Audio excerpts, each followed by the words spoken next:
Hello everyone. आज हम शुरू करते हैं करंट अफेयर्स। और आज हम देखेंगे जुलाई के करंट अफेयर्स।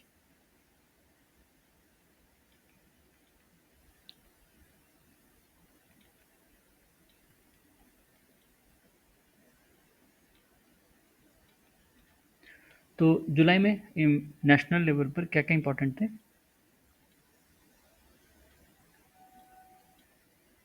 नेशनल अफेयर्स कह सकते हो। तो स्वच्छ सर्वेक्षण का जो रिजल्ट था वो रिलीज हुआ था।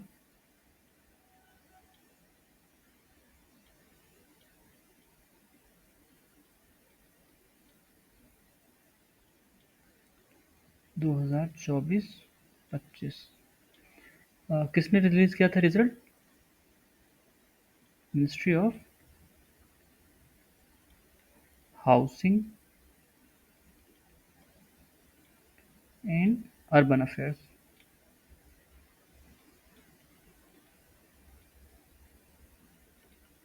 है ना। महुआ आप कहते हो ऐसे, महुआ। हम्म। तो इसमें एक नई कैटेगरी शामिल की गई थी, सुपर स्वच्छ लीग। ठीक है, मतलब इन्होंने कैटेगराइज किया अलग अलग शहरों को, अलग अलग म्यूनसिपैलिटीज़ को, म्यूनसिपल कॉरपोरेशन को, और उसमें जो सबसे बढ़िया थी उनको एक अलग लीग में रखा, सुपर स्वच्छ लीग।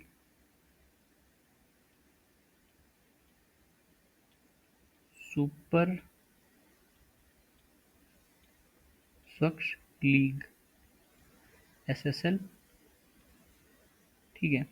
अब इसमें भी कैटेगराइजेशन था शहरों का कि उनके पॉपुलेशन के हिसाब से। जैसे जो मोर देन 10 लाख पॉपुलेशन है, जहाँ पर मोर देन 10 लाख,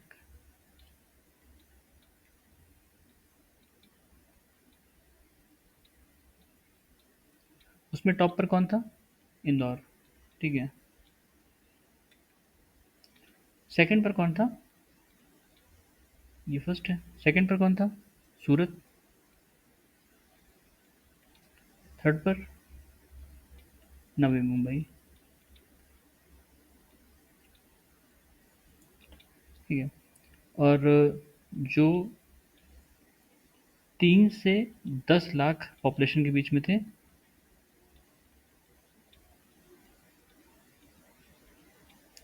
उसमें टॉप पर नोएडा, दूसरे पर चंडीगढ़,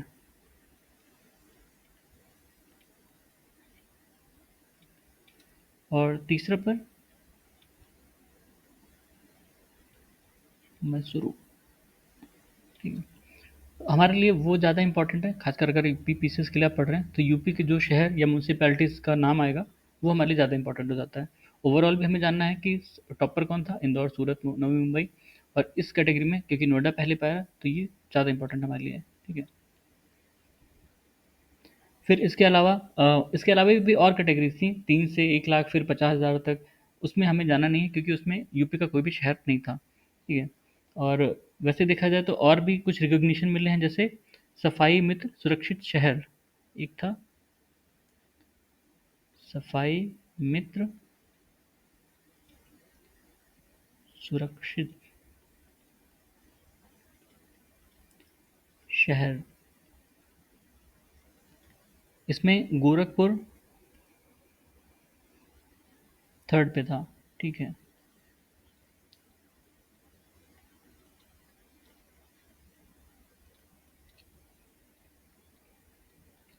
बाकी और भी थे, पर इसमें गोरखपुर हमारे लिए इंपॉर्टेंट है, उसी देख लें। फिर और एक कैटेगरी थी प्रॉमिसिंग स्वच्छ शहर।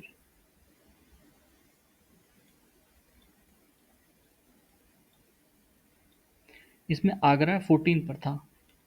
ठीक है।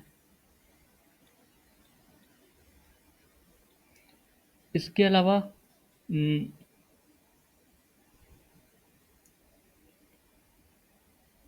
क्लीनेस्ट गंगा,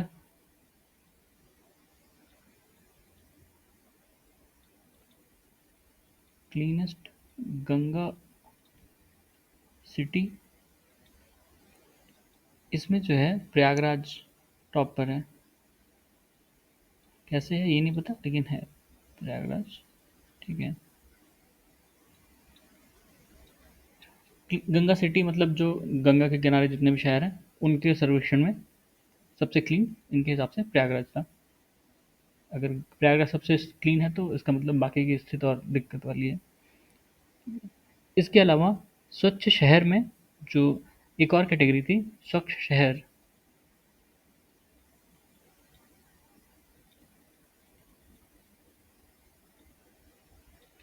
इसमें भी कैटेगराइजेशन था पॉपुलेशन के हिसाब से। तो जो मोर देन 10 लाख वाली कैटेगरी थी,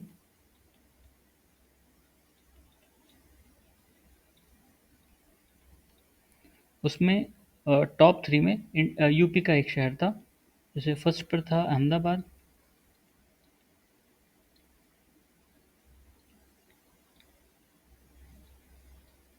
सेकंड पर था भोपाल, और थर्ड पर लखनऊ।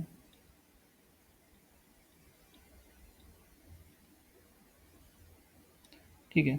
तो ये हमारे लिए इम्पोर्टेंट था यूपी के लिए, अगर आप पढ़ रहे हैं यूपी पीसीएस के लिए तो उसमें ज़्यादा इम्पोर्टेंट है।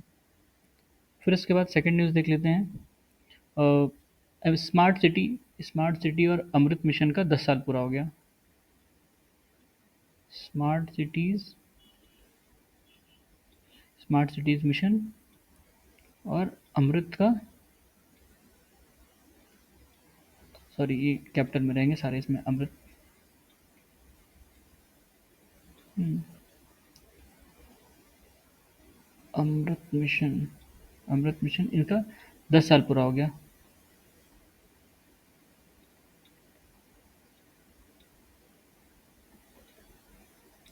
स्मार्ट सिटी में मिशन था कि 100 शहरों को स्मार्ट बनाया जाएगा, और अमृत मिशन में 500 शहरों में रेट्रोफिटिंग की बात थी। ठीक है। बाद में इसमें नंबर कम हो गया था, ओरिजिनली 500 डिसाइडेड था, बाद में ये नंबर रिड्यूस हुआ था। ठीक है। फिर एक और इम्पॉर्टेंट न्यूज़ थी, चलो ये सेकंड था। यूनेस्को की मीटिंग हुई थी, 44th यूनेस्को वर्ल्ड हेरिटेज, उसके हिसाब से हमारे इंडिया में 44th UNESCO world heritage site चुना गया। कौन सा था? Maratha military landscape. ठीक है।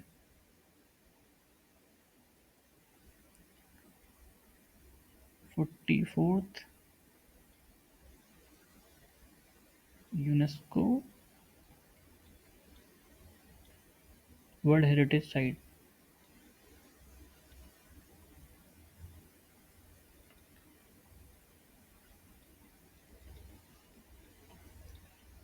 ये है मराठा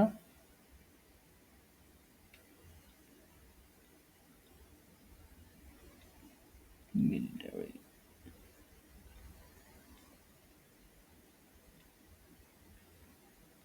इसमें क्या है, 12 फोर्ट हैं। ठीक है, 12 फोर्ट हैं बेसिकली, जिसमें से 11 महाराष्ट्र में है,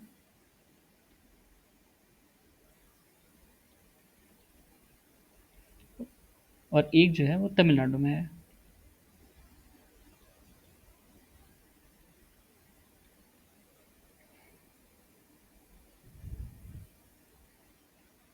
फिर डिजिटल इंडिया का भी 10 साल पूरा हो गया। हम्म।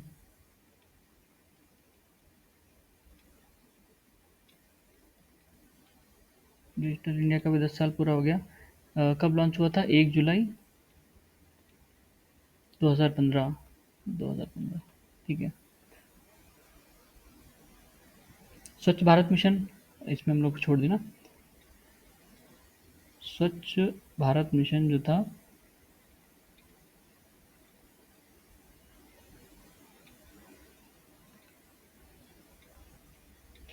कब लॉन्च हुआ था? 2 अक्टूबर 2014। ठीक है।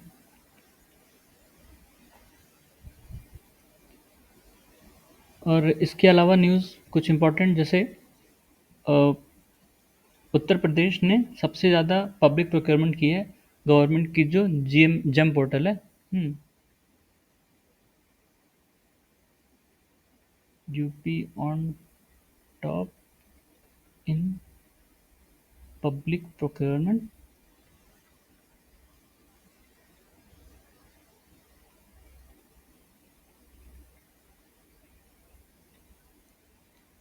थ्रू जेम पोर्टल,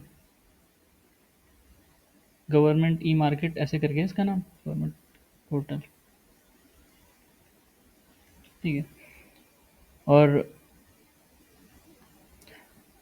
एक और न्यूज़ थी कि इंडिया ने मतलब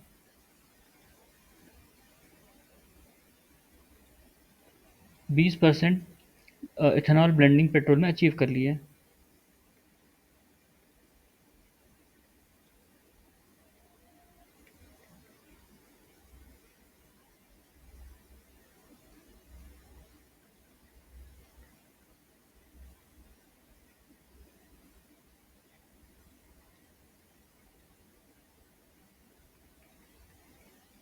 ठीक है। इसके अलावा जो ministry of women and child development है, मिनिस्ट्री ऑफ वुमेन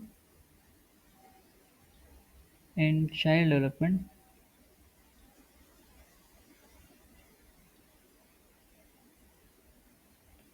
इसने जेंडर बजटिंग के लिए क्या पहला कंसल्टेशन ऑर्गेनाइज कराया था। ठीक है।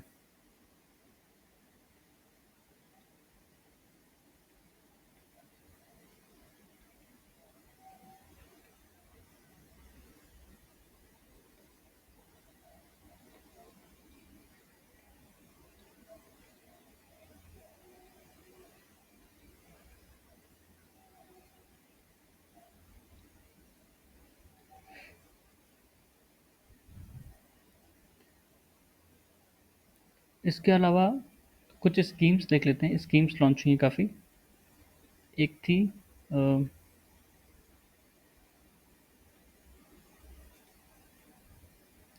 पीएम धन धान्य कृषि योजना, पीएम धन धान्य कृषि योजना।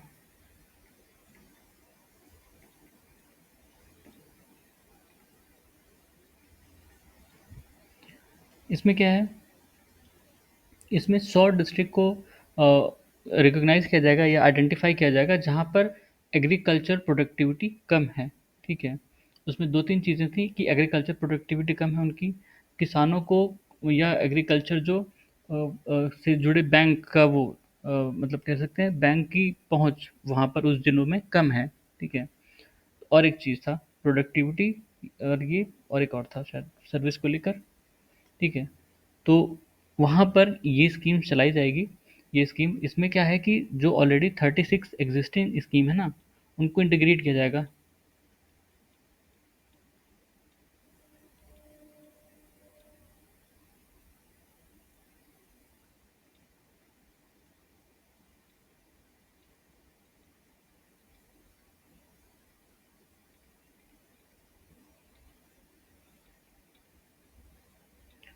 100 डिस्ट्रिक्ट सेलेक्ट किए जाएंगे पूरे देश भर से। ठीक है।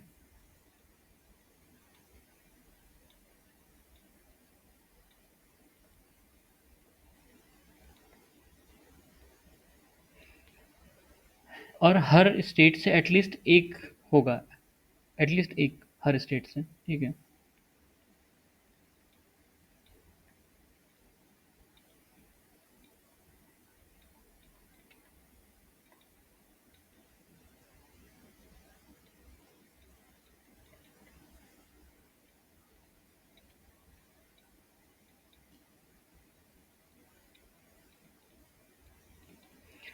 हर स्टेट से एटलीस्ट एक होगा, टोटल 100 डिस्ट्रिक्ट आइडेंटिफाई किए जाएंगे इसमें। और इसमें जो टोटल आउट मतलब हर साल ये अ, हर साल करीब एक 1.44 लाख करोड़, ठीक है, 1.44 लाख करोड़ आउटले दिया जाएगा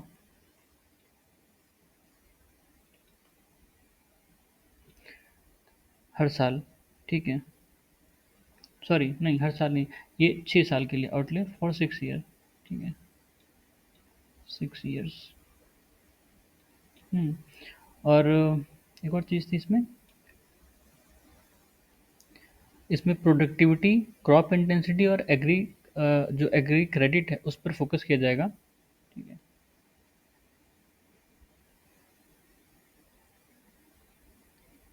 crop intensity, sorry,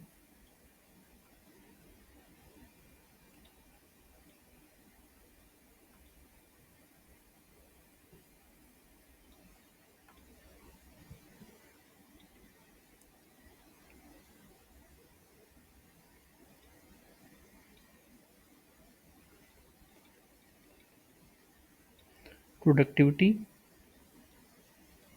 crop intensity और एग्रीकल्चर।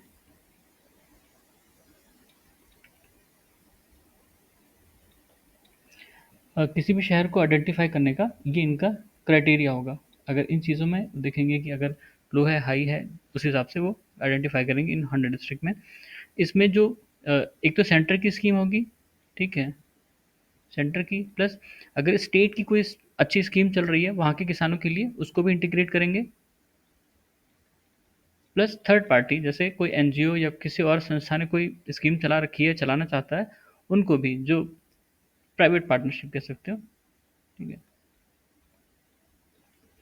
प्राइवेट पार्टनरशिप वाले जो हैं।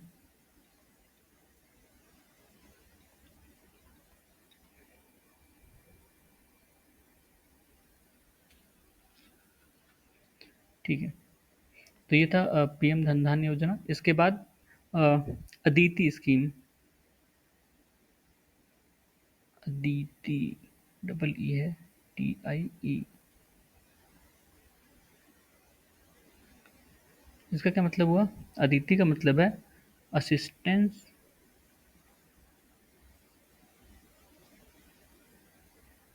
इन डेप्लॉइंग एनर्जी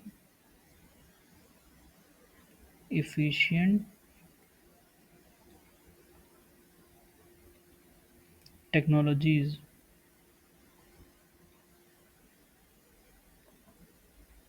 in industrial,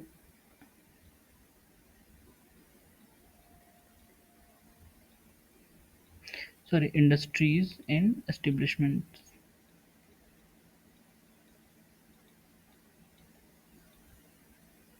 ठीक है, ये किसकी स्कीम है? मिनिस्ट्री ऑफ पावर की, या ब्यूरो ऑफ एनर्जी इफिशिएंसी, इसको जो इम्प्लीमेंट करेगी।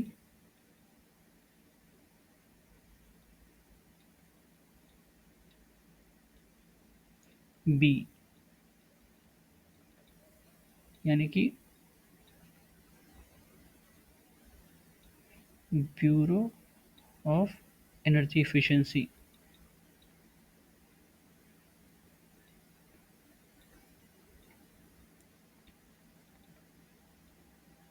ओके, और इसको कहाँ लॉन्च किया गया, कहाँ से? सोनीपत, हरियाणा। नहीं, पानीपत है।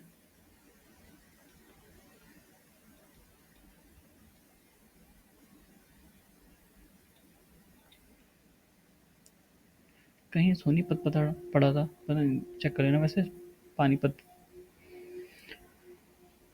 फिर एक स्कीम है तलाश।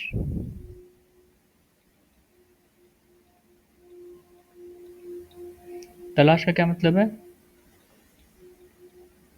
इसका फुल फॉर्म पता रहेगा ना, तो आप स्कीम वैसे ही सही कर लोगे। ट्राइबल एप्टीट्यूड लाइफ स्किल्स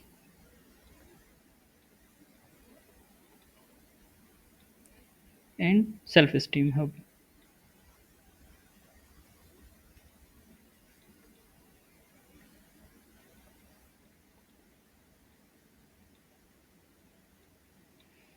ठीक है, तो ये नाम से पता चल रहा है कि किसने लॉन्च किया होगा। Ministry of tribal affairs.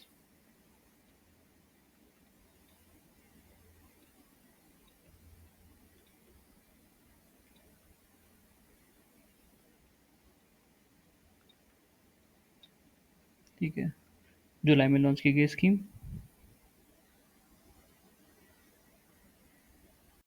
तो ये जो ट्राइबल स्टूडेंट्स हैं, एकलव्य स्कूलों में पढ़ते थे, उनके लिए है,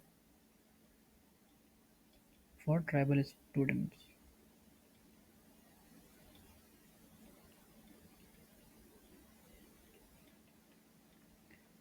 इसके बाद है नव्या scheme.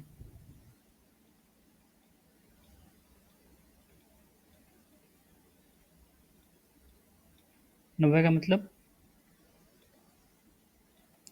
Nurturing aspirations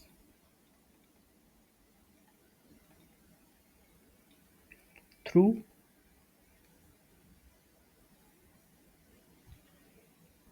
vocational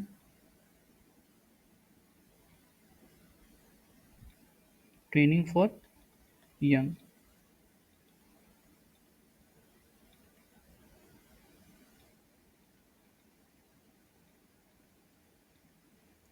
adolescent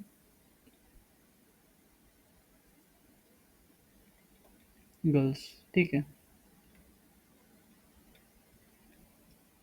मतलब ये वोकेशनल ट्रेनिंग है किन के लिए? एडोलसेंट गर्ल्स के लिए। कब लॉन्च की गई है? 24 जून को।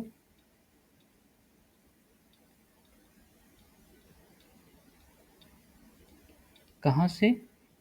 यूपी के सोनभद्र से।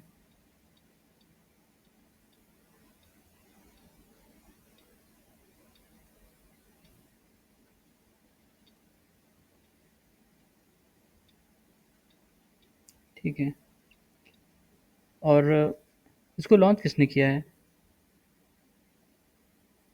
मिनिस्ट्री ऑफ स्किल डेवलपमेंट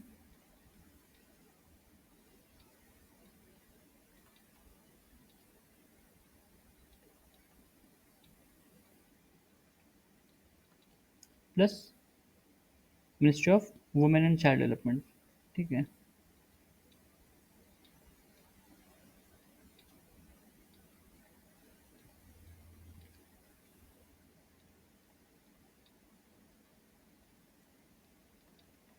ठीक है, ये नव्या स्कीम था। इसके बाद है पीएम दिव्याशा केंद्र। दिव्याशा केंद्र,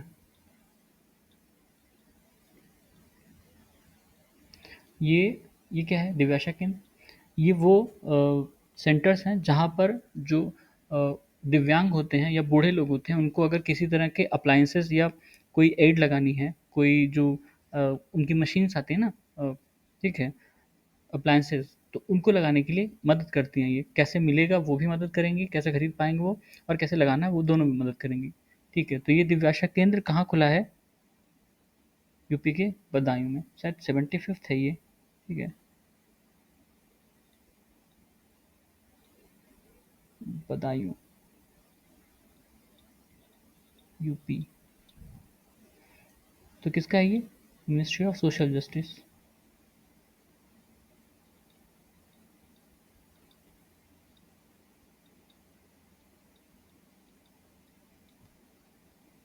हम्म।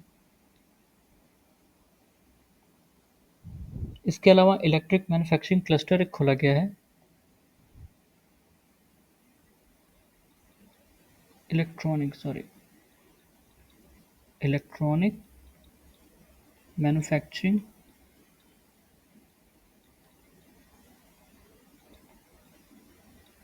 क्लस्टर कहाँ पर खोला गया? ये सेकंड वर्जन है इसका, मतलब सेकंड एडिशन। गौतम बुद्ध नगर।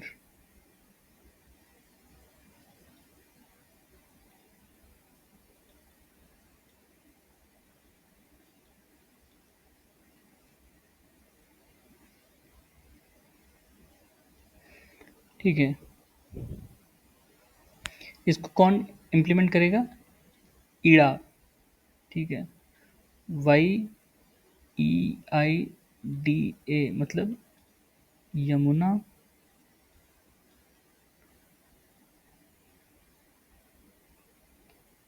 Yamuna expressway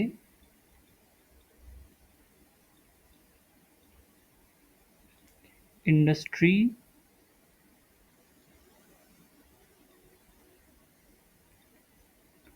development authority. ठीक है, वो इसको डेवलप करेगी, जो इलेक्ट्रॉनिक मैन्युफैक्चरिंग क्लस्टर खुलेगा या खुलने वाला है। उसके बाद इंडिया का पहला green data centre, India first green data centre कहाँ खुला ये? गाज़ियाबाद में, जिला गाज़ियाबाद, ठीक है। और इसको किसने इनॉग्रेट किया? योगी जी ने, ठीक है। कब किया? डेट भी पूछते हैं भाई अब आजकल तो, 26 जून। हम्म, इसकी कैपेसिटी कितनी है? 30 मेगावाट।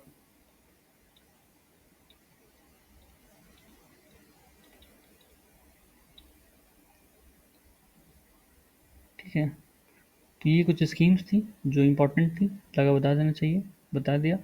उसके बाद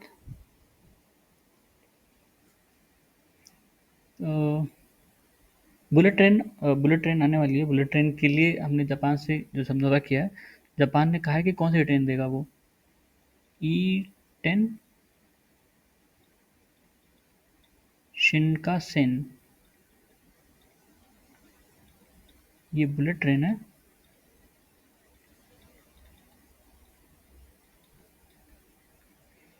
by Japan,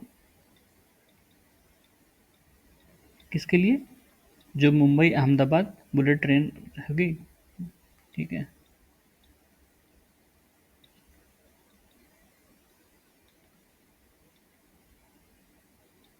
hmm, Mumbai Ahmedabad bullet train के लिए।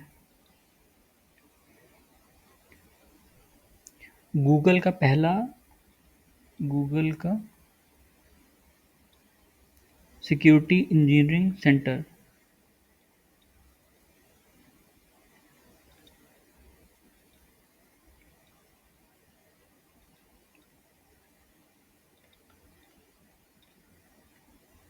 सेंटर कहाँ खुला? हैदराबाद।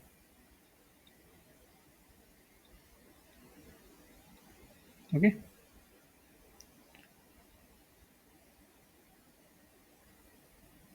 Next news. बिहार से 3 न्यूज़ हैं वैसे तो, चलो कवर कर लेते हैं, मतलब बहुत इंपॉर्टेंट नहीं, पर अगर कोई बीपीएससी के लिए देख रहा है तो। एक है बिहार यूथ कमीशन,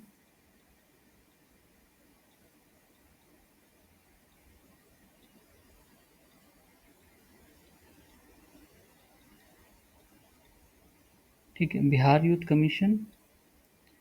और बिहार में जो हॉरिजॉन्टल रिजर्वेशन है,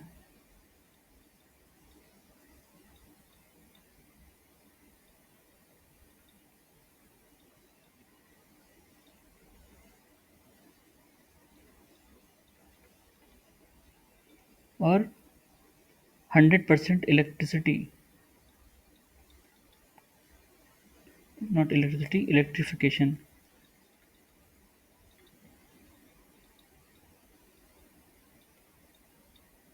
ऑफ रेलवे लाइन, ठीक है।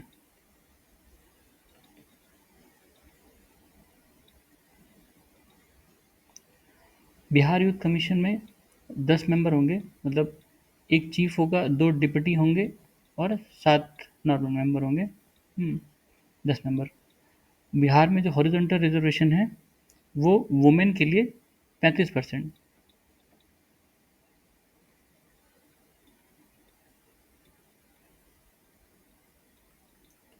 सभी गवर्नमेंट जॉब में। ओके। और बिहार में जो रेलवे लाइन है उसकी 100% इलेक्ट्रिफिकेशन अचीव कर ली गई है, ठीक है। तो ये 3 बिहार से थी न्यूज़, अच्छी थी। फिर इसके अलावा youth spiritual summit, youth spiritual summit, ये कहाँ पे हुआ? बनारस में, ठीक है। इसका थीम क्या था?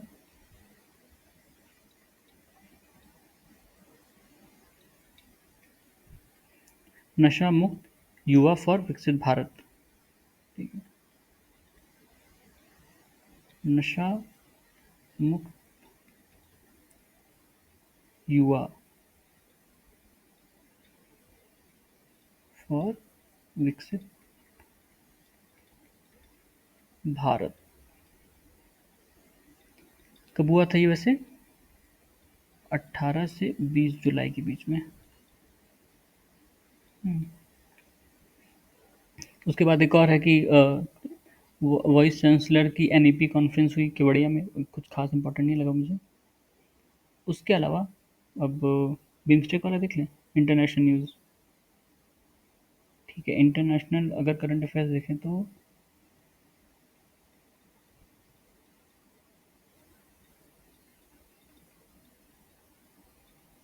इंटरनेशनल अफेयर्स में क्या क्या है भाई? एक हुआ था बिम्स्टेक पोर्ट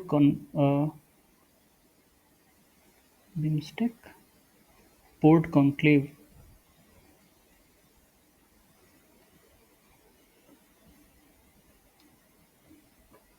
2025। ये पर कहाँ पे हुआ था? विशाखापट्टनम में। इम्पोर्टेंट है।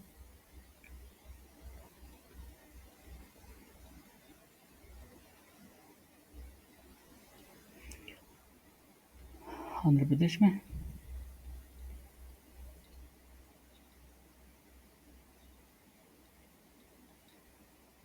इसकी थीम क्या थी? इम्पोर्टेंट है थीम। Navigating the future.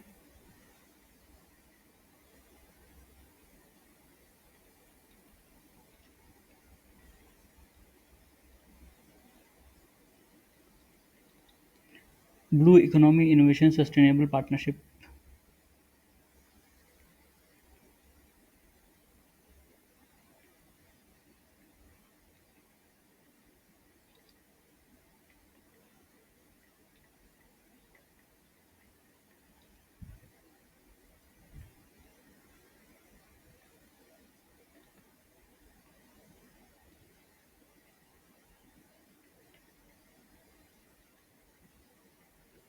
ठीक है, ये इसकी थीम थी।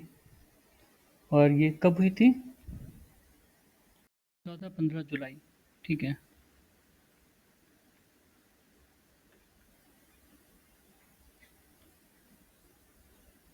फिर एक और इनिशिएटिव था कह सकते हैं, कैंसर केयर ट्रेनिंग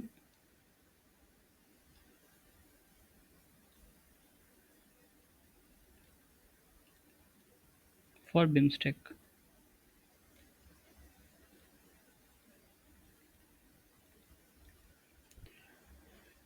ये कहाँ पे हुआ था? जो टाटा मेमोरियल सेंटर है मुंबई में, वहाँ पर।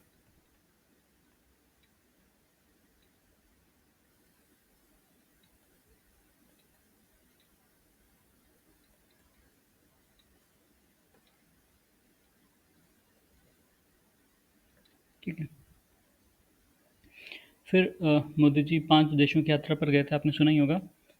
और वहाँ पर इन्हें कुछ ऑनर्स, मतलब वहाँ के जो हाईएस्ट सिविलियन अवार्ड हैं वो दिए गए। तो देखते हैं इसमें क्या क्या था। कहाँ कहाँ तो गए थे ऐसे, देखो। PM visited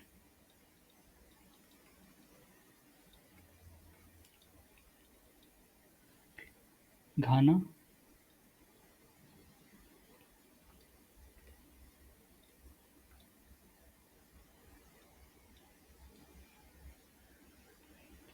Trinidad and Tobago,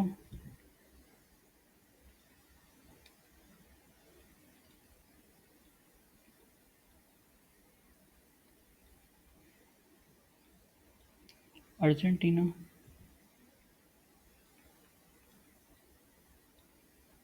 Brazil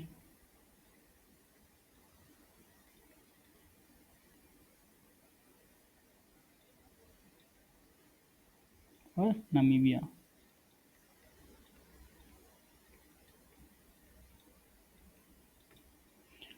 ठीक है।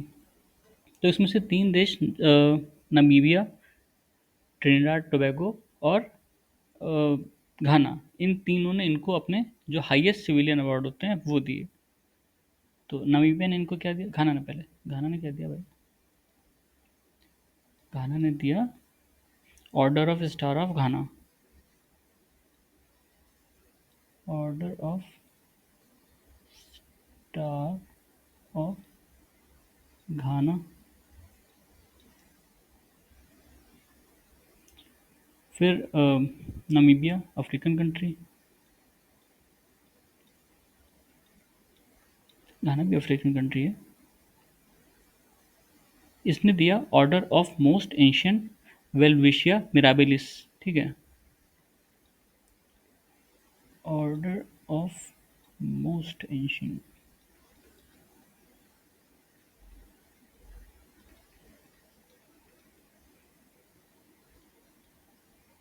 वेल वेलविशिया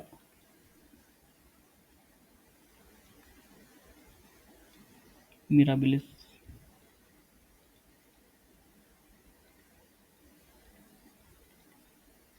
ठीक है, वेलविशिया मिराबिलिस। और उसके बाद Trinidad and Tobago,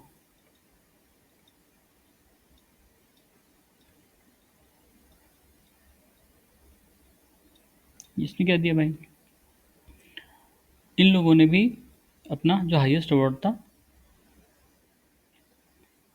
order of Republic of Trinidad and Tobago,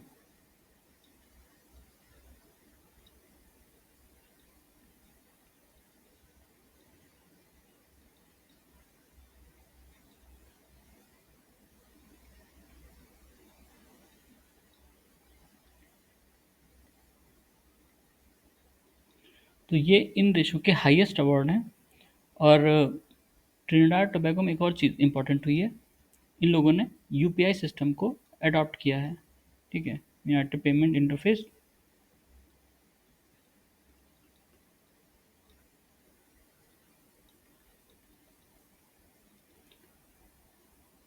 ठीक है, तो उन्होंने इसको अपनाया अब। और ये सारे अवार्ड, ये सारे जो ऑनर्स हैं, ये पीएम मोदी को दिए गए, ठीक है, पहले भी कई सारे दिए गए हैं, उसको याद करना मुश्किल है वैसे तो, क्योंकि ये रिसेंट के हैं तो इसलिए पूछा जा सकता है। और यह किसका, किस कंट्री से है, ये भी पूछ लेते हैं कई बार। उसके बाद जब वो अर्जेंटीना गए तो उनको वहाँ पे ना ब्यूनस एयर्स की, जो वहाँ के कैपिटल है, उसकी कीज दी गई, मतलब उस शहर की की टू द सिटी, ऐसे कुछ करके था वो, एग्जैक्ट मुझे नहीं याद आ रहा पर ऐसे ही।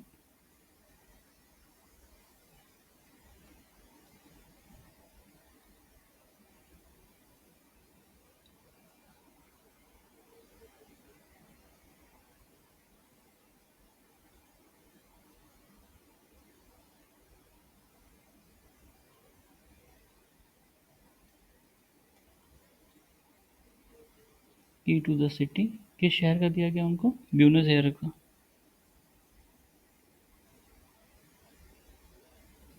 ब्यूनस एयर्स, अर्जेंटीना, ठीक है, उनको वहाँ के शहर के चाबियाँ ऐसे, मतलब ऑनर है एक तरह से, वो दिया गया। इसके अलावा वो ब्राज़ील गए थे। ब्राज़ील क्यों गए थे, क्योंकि वहाँ पर 17th ब्रिक्स समिट था ना, BRICS summit, 17th BRICS summit था, कब से कब तक, 6-7 जुलाई।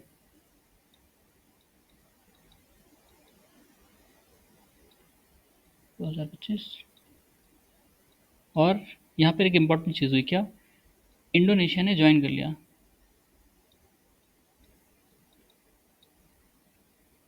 ज्वाइन ब्रिक्स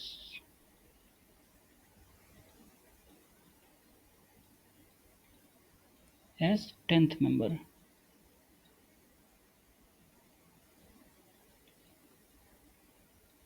अब इंडोनेशिया के अलावा कौन कौन है, जैसे ब्रिक्स है, ठीक है, ब्रिक्स तो है ही है, इसके अलावा और कंट्रीज़ ने भी पहले ज्वाइन किया था ना। किसने, last year Iran, Iran, Ethiopia, Egypt और यूएई। इन कंट्रीज ने पिछले साल ज्वाइन किया था, इस बार इंडोनेशिया ने ज्वाइन किया, टोटल 10। तो 17 ब्रिक्स समिट ये हुआ था ब्राज़ील में। इसके पहले कहाँ हुआ था? 16 जो थी, 16 कहाँ हुई थी? कजान में ना, कजान, रशिया। ये शायद रायो में हुई है, रायो में ही हुई है, रायो में कंफर्म कर लेना, रायो। हम्म, रायो डी जेनेरियो। और 17 ही हुई, 18 कहाँ होनी है? 18 इंडिया में होगी, ठीक है। इसके अलावा जो ब्रिक्स का बैंक है ना, ब्रिक्स बैंक जिसको कहते हो, NDB, new development bank, new development bank, NDB. इसका हेडक्वार्टर कहाँ है? शंघाई, शंघाई में भाई, ठीक है। इसमें क्या हुआ कि दो नए मेंबर जुड़े, कौन? कोलंबिया और उज़्बेकिस्तान।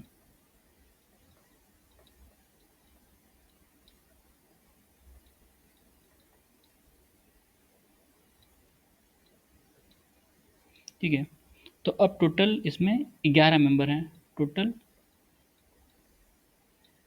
11 मेंबर हैं। मतलब कोलंबिया, उज़्बेकिस्तान तो हैं, ब्रिक्स भी है, तो उनके अलावा कौन से मेंबर्स हैं? बांग्लादेश,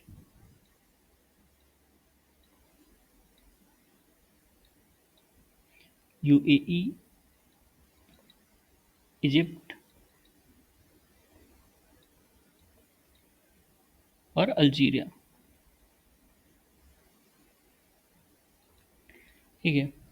तो इतने टोटल 11 मेंबर हैं एनडीबी में। फिर उसके बाद न्यूज़ थी कि रशिया ने तालिबान को रिकग्निशन दे दिया कि तालिबान ही अफगानिस्तान की गवर्नमेंट है, ठीक है। ये शायद मेरी तरह उनकी तरफ से पहला फॉर्मली एक तरह से रिकग्निशन है जो उनको मिला है तालिबान को। Russia officially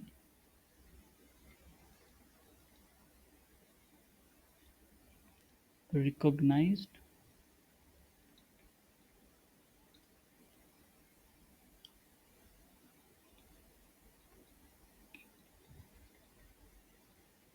Taliban government in Afghanistan, ठीक है। हम्म,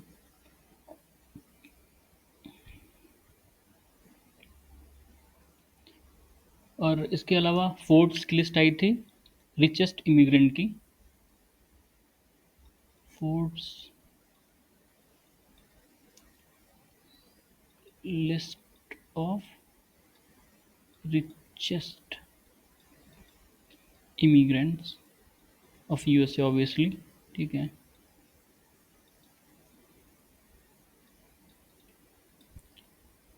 2025 इसमें इलॉन मस्क टॉप पर थे,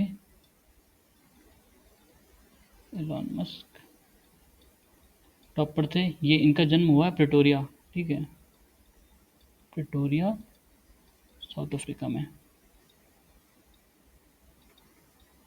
इन्होंने एक पार्टी भी बनाई है ना, द पॉलिटिकल पार्टी है, द अमेरिकन पार्टी, ठीक है।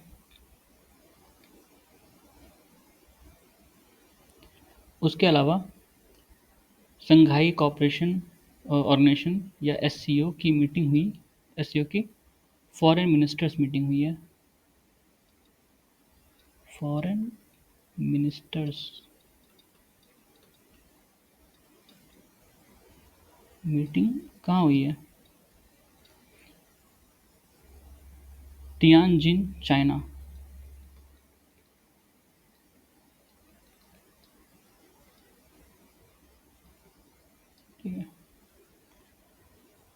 इसमें कुछ ऐसा इम्पोर्टेंट मुझे लगा नहीं। हुँ। फिर साइंस में देख लेते हैं, साइंस एंड टेक और स्पेस।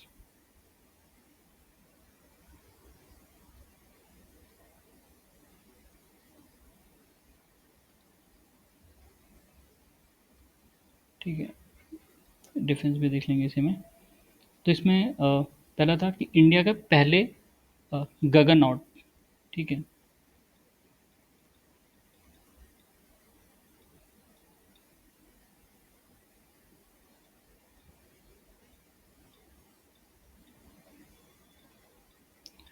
कौन है? शुभांशु शुक्ला, ठीक है?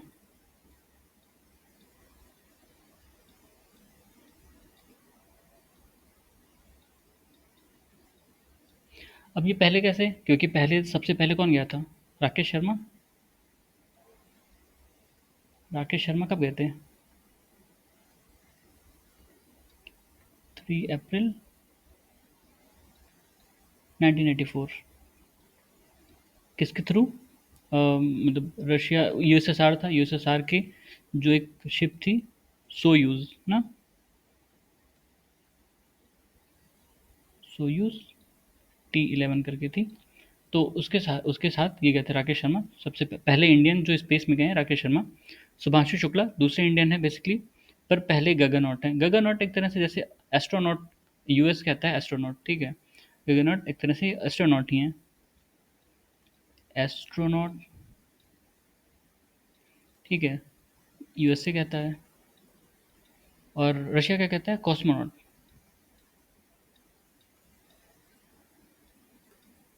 रशिया। चाइना का और अलग है।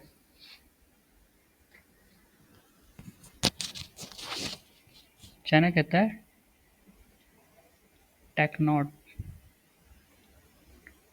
ये चाइना। ऐसे ही इंडिया ने क्या कहा कि हम भी अपने जो एस्ट्रोनॉट या जो लोग स्पेस में जाएंगे बेसिकली, ये उनके लिए होता है कि जो 100 किलोमीटर ऊपर गए हों एल्टीट्यूड में, 100 किलोमीटर इन स्पेस। मतलब आप धरती से 100 किलोमीटर ऊपर तक जाओगे तो आपको ये कैटेगरी में रख दिया जाएगा। नॉर्मली एस्ट्रोनॉट वगैरह ये ट्रेंड होते हैं स्पेस में जाने के लिए, ठीक है? नॉर्मल इंसान नहीं जा सकता। उनके जो स्पेस सूट होते हैं वो अलग से डिज़ाइन होते हैं, और उनमें प्रेशर उनके हिसाब से होता है, ठीक है? उनकी बॉडी के हिसाब से प्रेशर होगा। तो इंडिया में गगनॉट, गगन नॉट या व्योम नॉट, ठीक है? इंडिया या इसरो, जो भी इंडिया की तरफ से या इसरो की तरफ जाएगा उसको इस कैटेगरी में मतलब गगनॉट कहा जाएगा।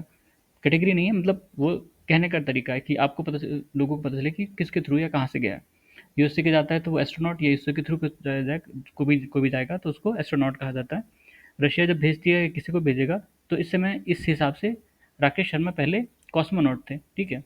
राकेश शर्मा इंडिया के पहले कॉस्मोनॉट हैं उस हिसाब से। देखा देखा जाए तो ये भी शुभांशु शुक्ला प्राइवेट उस पे गए थे मिशन पे, ये इसरो उसका उसका मिशन नहीं था, एक्सियोम मिशन, ठीक है? एक्सियोम मिशन जो था प्राइवेट था, एक्सियोम मिशन। इसमें 4 लोग थे, एक्सियोम मिशन में 4 लोग थे, शुभांशु शुक्ला तो थे ही।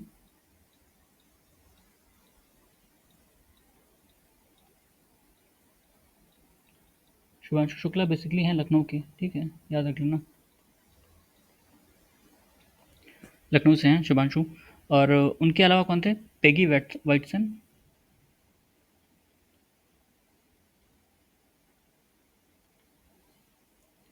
यूएसए के। और स्लोवोज उज़नास्की, स्लोवोज उज़नान्स्की, ये पोलैंड के। और चौथे थे टिबर कापू, टिबर कापू, ये हंगेरी, ठीक है? ये 4 लोग गए थे इस मिशन में, एक्सियोम मिशन। इससे ये आईएसएस में गए थे, ठीक है। और इसमें क्या इस्तेमाल किया गया था, जो स्पेस एक्स का फैल्कन 9 है ना, स्पेस एक्स का फैल्कन 9 रॉकेट, फैल्कन 9 रॉकेट और crew dragon capsule,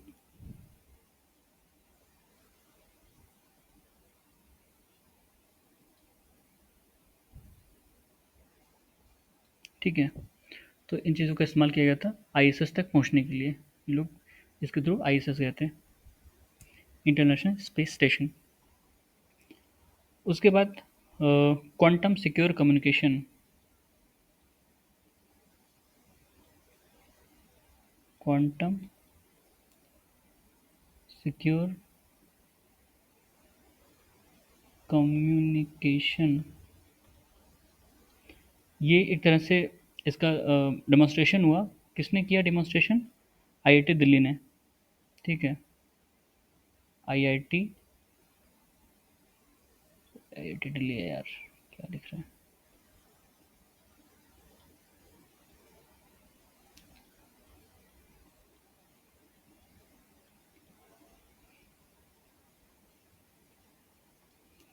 IIT Delhi plus DRDO. लेकिन जो पहला इंटरसिटी क्वांटम कम्युनिकेशन स्टैब्लिश हुआ था वो किसके बीच में हुआ था पता है? इंटरसिटी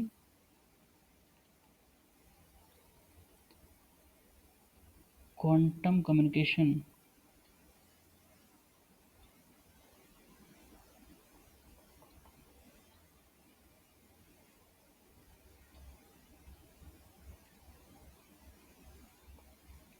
किसके किसके बीच में हुआ था? स्टैब्लिश हुआ था विंध्याचल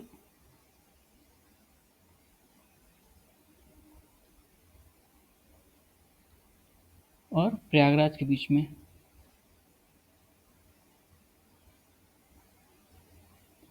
कब? 2022 में, ठीक है। ये पहले हो चुका है।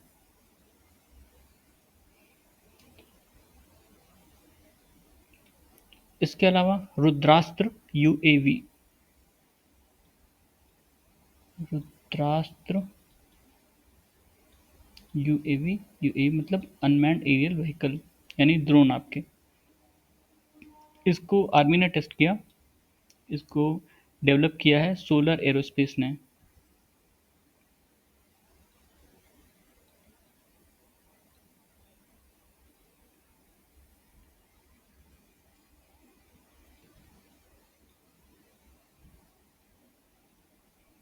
हम्म, ये वर्टिकल लिफ्ट होगा, मतलब वर्टिकली ऊपर जाएगा और लैंड करेगा, ठीक है। हाइब्रिड है, ठीक है। जैसे हेलीकॉप्टर सीधे उड़ता है, सीधे उड़ेगा, लेकिन ये लैंड करेगा जैसे प्लेन लैंड करती हैं।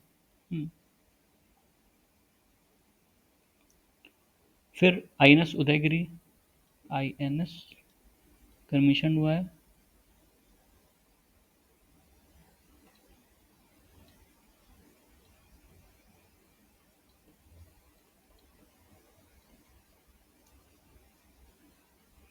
ये क्या है? Indigenous steel frigate.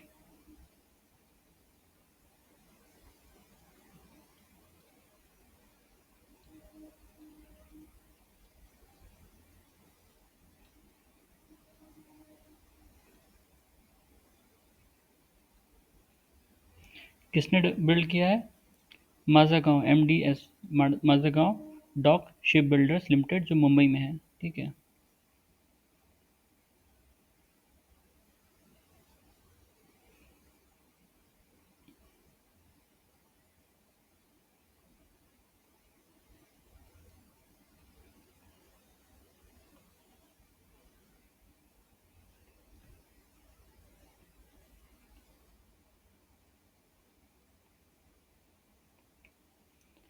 ठीक है, एनएस उदयगिरी, इसको कमीशन किया गया।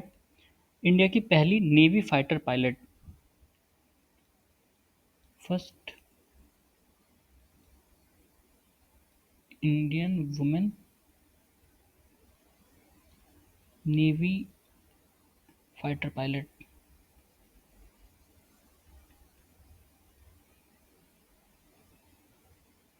कौन हुई है? आस्था पुनिया,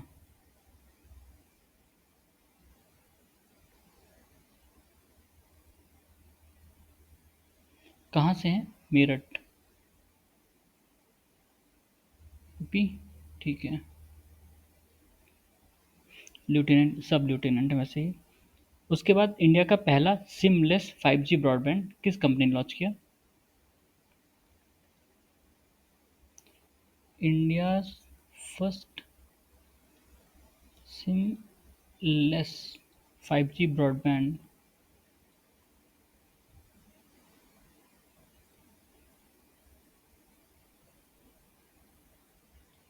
इसको लॉन्च किया है बीएसएनएल ने। ठीक है।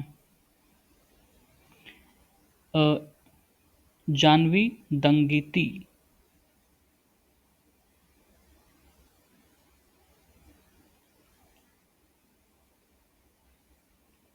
ये कौन है?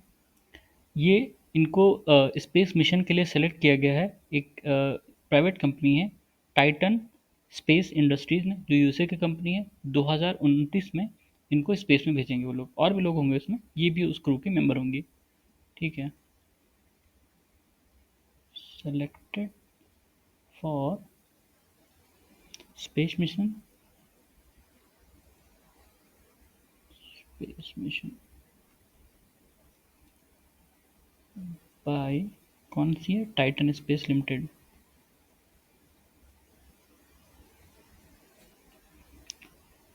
Titan Space Industries, sorry, industries, USA की है। कब? 2029 में भेजेंगे ये लोग उनको। ठीक है, 2029 में भेजेंगे। उसके अलावा ये एक नाम ये भी इम्पोर्टेंट है, सुकन्या सोनोवाल।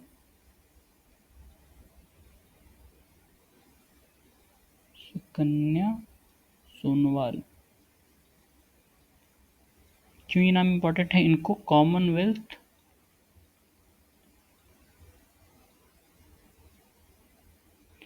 यूथ पीस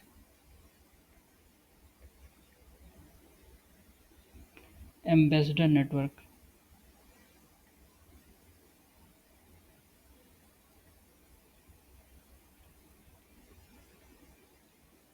में शामिल किया गया है। ठीक है, CYPAN में शामिल किया गया है। उसके बाद इन्वायरमेंट से रिलेटेड न्यूज़, इन्वायरमेंट से देख लेते हैं।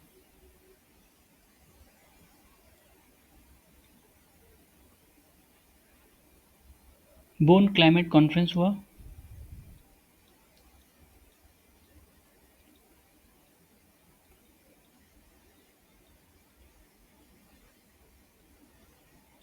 कहाँ पर हुआ? बोन में ही होगा, ऑब्वियस सी बात है।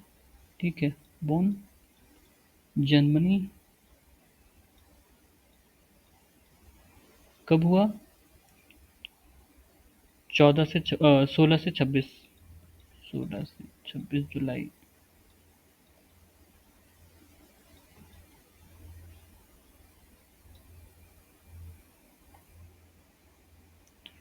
और इसमें मतलब जो मिटिगेशन और एडेप्टेशन की बात थी, ठीक है,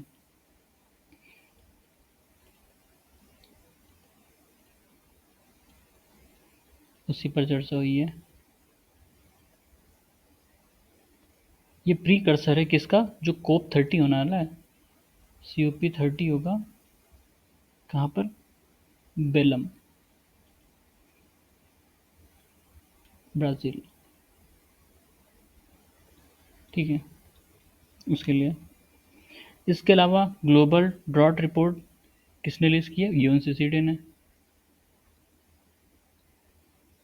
ग्लोबल ड्रॉट रिपोर्ट, यूएनसीसीडी। ठीक है, इसमें कुछ खास इंपॉर्टेंट नहीं था वैसे। वॉन्स एक्सट्रीम ड्रॉट, मतलब बस ये खतरा के निशान हमेशा ही वो कहते हैं। इसके अलावा ग्लोबल टाइगर डे आया था ना, ग्लोबल टाइगर डे कब आता है? 29 जुलाई। ये फेवरेट टॉपिक है, यूपीपीसीएस का अक्सर पूछती है ये। ठीक है, तो इस बार की थीम क्या थी?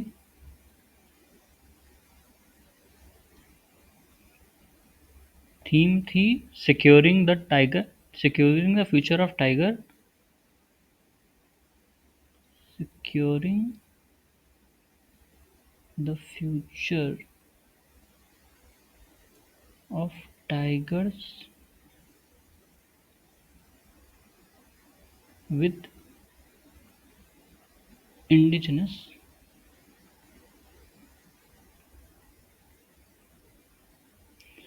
पीपल एंड लोकल कम्युनिटीज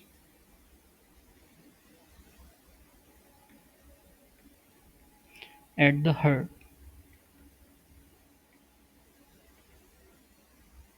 ठीक है, ये इस बार की थीम थी। अब इसके बारे में कुछ इसके कॉन्टेक्स्ट समझ लेते हैं। 29 जुलाई कब फिक्स हुआ था? 2010 में, जब सेंट पीटर्सबर्ग में टाइगर समिट हुआ था। ठीक है, सेंट पीटर्सबर्ग, रशिया में है ये। ठीक है, यहाँ पर टाइगर समिट हुआ था। तब यहाँ डिसाइड हुआ था कि जो टाइगर की पॉपुलेशन है उसको दुनिया में 2 गुना करनी है 2022 तक। ठीक है, उस समय ये डिसाइड हुआ था। इंडिया ने प्रोजेक्ट टाइगर लॉन्च किया था। हमने कब लॉन्च किया था भाई प्रोजेक्ट टाइगर?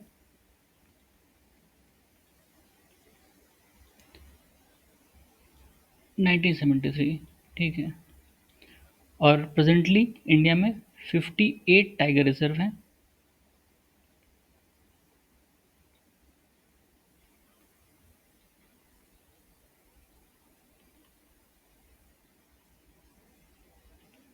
और उन सब में मिला के मतलब टोटल 3682, 3682 टाइगर हैं। हॉर्नबिल कंजर्वेशन सेंटर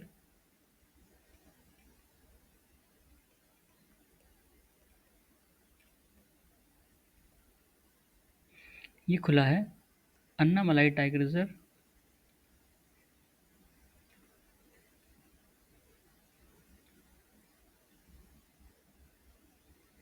कोयम्बटूर में, तमिलनाडु। ठीक है, तमिलनाडु में। जो वेस्टर्न घाट है ना, वहाँ पे 4 तरह के हॉर्नबिल पाए जाते हैं।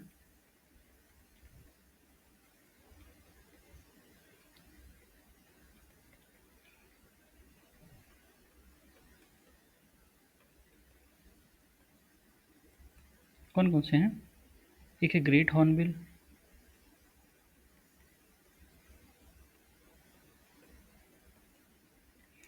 एक है मालाबार ग्रे हॉर्नबिल,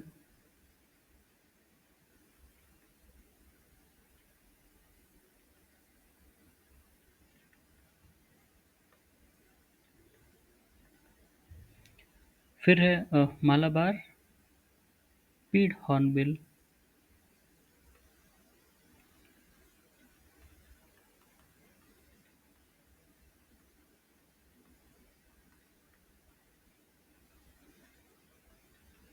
उसके अलावा है इंडियन ग्रे हॉर्नबिल।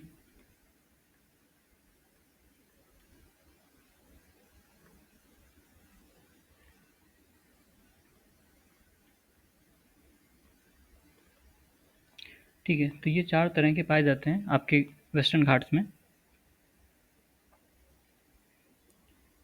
फिर इसके अलावा इसमें तो और नहीं है।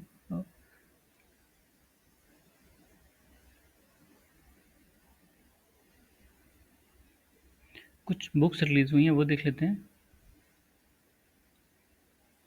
बुक्स कौन सी रिलीज़ हुई हैं भाई? अम्बेडकर के संदेश।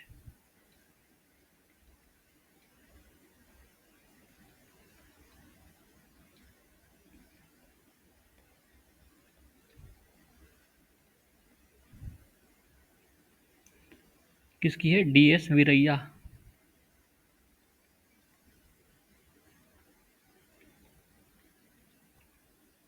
The one.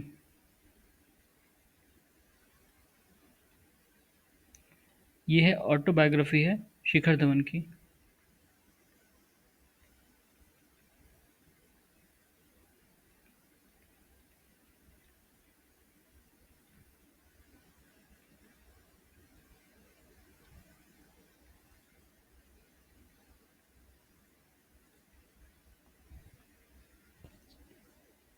फिर है बैड कंपनी।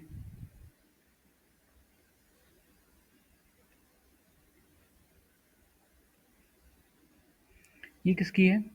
Megan Greenwell.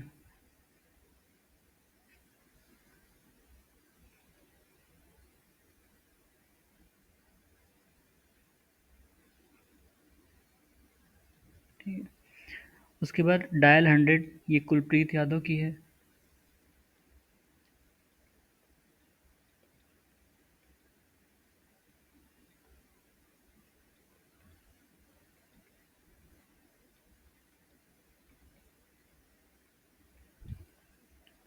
ठीक है, बाकी इतनी इम्पोर्टेंट नहीं है। कुछ इम्पोर्टेंट डेज जो मनाए जाते हैं जुलाई में, जैसे जीएसटी डे।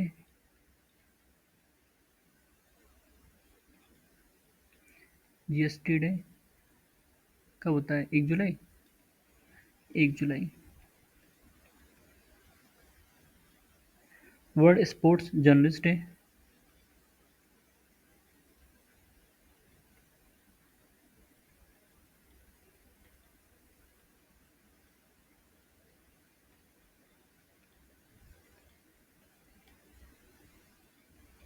ये कब होता है? 2 जुलाई को।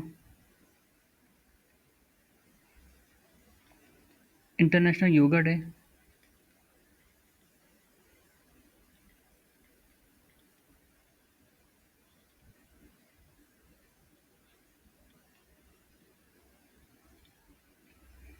इक्कीस जून को ना। थीम क्या थी इस बार? इसकी थीम थी yoga for one earth one health.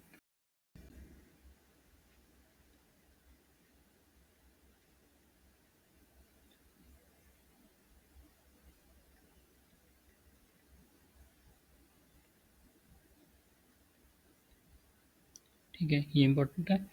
और उद्यमी भारत एमएसएमई डे। हाँ, इंटरनेशनल डे ऑफ कोऑपरेटिव्स।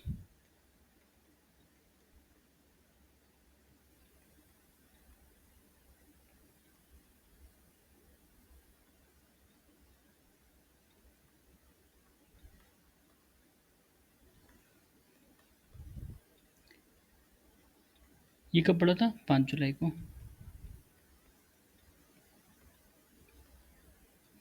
इसकी थीम थी कोऑपरेटिव्स। थीम क्या थी भाई? Cooperatives for inclusive and sustainable solution. Cooperative for inclusive and sustainable solution.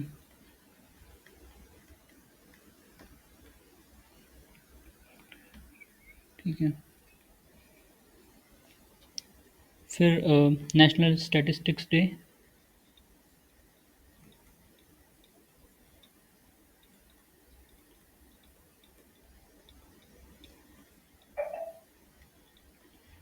ये थी 29 जून को। ठीक है। 75 साल, इसकी थीम जो है वही इसी के ऊपर ही था। थीम भी वही है,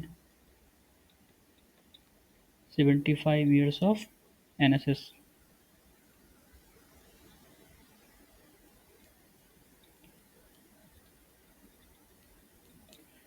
ठीक है।